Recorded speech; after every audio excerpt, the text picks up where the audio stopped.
O governo Bolsonaro assentou família lá em São Paulo? Qual é o investimento que o governo Bolsonaro fez em São Paulo na questão da reforma agrária? As áreas que nós estamos ocupando é pública. E as que estamos dentro têm determinação judicial, tanto do STF, como do TJ, como do STJ. Estamos com decisões dentro das áreas. São públicas. O dono é o Estado. Tanto é verdade que o governador está querendo titularizar. Se está dando título para alguém, é porque ele está reconhecendo, é o reconhecimento do Estado.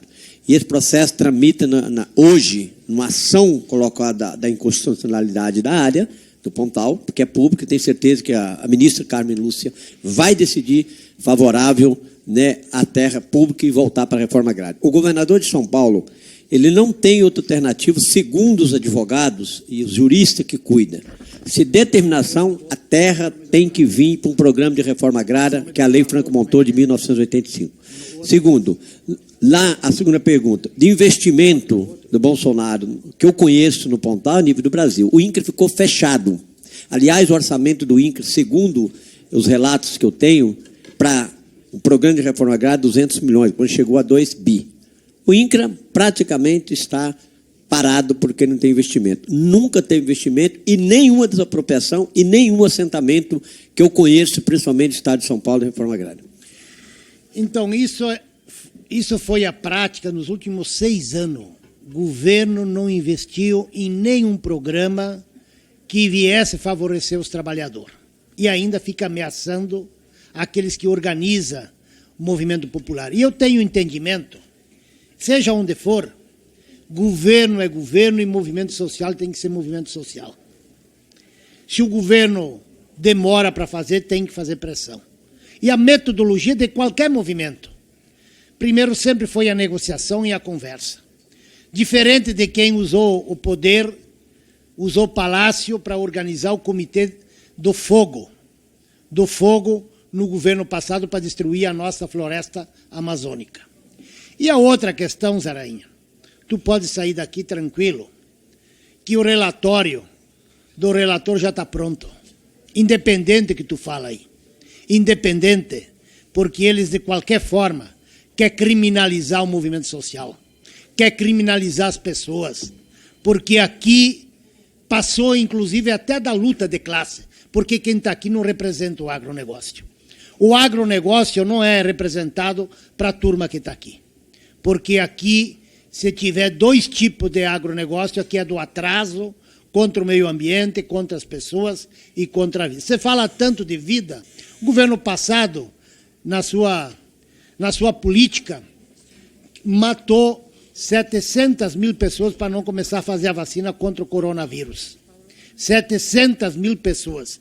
Eles não têm nenhum direito de falar de qualquer coisa, porque quem matou mais gente nesse país para não assumir o seu papel foi o governo Bolsonaro. Conte comigo e temos junto nessa luta. Minha solidariedade, como minha solidariedade e razão de eu estar nesse parlamento aqui, é justamente para lutar para que tenha justiça social. E uma das questões prementes, necessárias, na base, para a gente ter justiça social no país, passa pela reforma agrária, por uma questão de soberania nacional, produção de alimentos. Também, evidentemente, como me conhece, e é esse orgulho que eu tenho dos movimentos da luta pela terra, dos assentados, dos quilombolas, dos indígenas, porque eles também trazem dentro do seu ethos a luta pelo meio ambiente, pelo cuidado da natureza, porque eles sabem produzir vida no solo, produzir alimento para a vida e não para a morte. Muito obrigado por trazer aqui para a CPI, porque a CPI não teve, a direção da CPI não teve a ousadia de trazer os mapas oficiais do Pontal do Paranapanema para mostrar para todo mundo que acompanha esta CPI que nós estamos falando de uma região que tem muita terra pública devoluta e que muita gente foi lá e grilou e roubou aquela terra. E que a configuração do Pontal do Paranapanema começa a mudar para melhor a partir da década de 1990, quando os movimentos populares da luta pela terra, em especial o MST, começou a mudar a cara daquela região. Como você mesmo disse aqui, e muitos aqui podem constatar, e todos que podem acompanhar, podem buscar os indicadores no IBGE de crescimento econômico naquela região e de qualidade de vida. Aliás, eu quero até usar aqui, pena que o relator não está aqui. O relator fala, né, por indicadores de PIB, quando você tem num município um grileiro de terra, tá? Numa grande propriedade. Aí você faz uma conta de PIB, de distribuição de PIB, pode dar alta. Quando aquela terra era alocada para a reforma agrária, para 200 famílias, no mínimo 400 CPF, você faz de novo a conta, evidentemente que a média baixa, porque quem luta pela terra são os mais pobres. Aliás, os mais pobres são muito solidários quando se organizam na luta nos movimentos sociais.